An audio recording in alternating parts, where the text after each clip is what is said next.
24 yaşında kuryer işləyən bu futbolçu 30 yaşında Çempionlar Liqasında qol vurdu.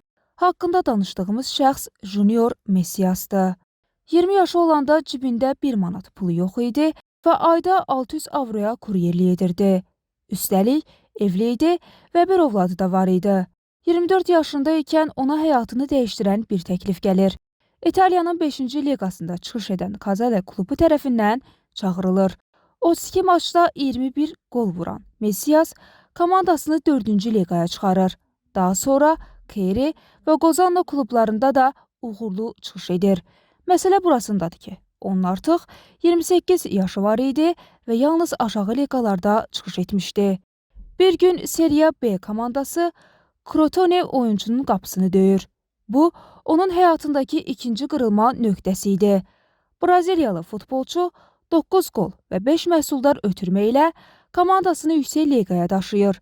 Mövsümün sonunda isə meneceri ona zəng edərək Milanın təklif göndərdiyini söylüyor.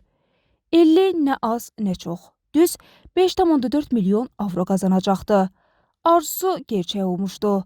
30 yaşında Atletico Madrid'ə qarşı maçda qol vurur və bu onun Çempionlar Liqasındakı ilk qolu idi.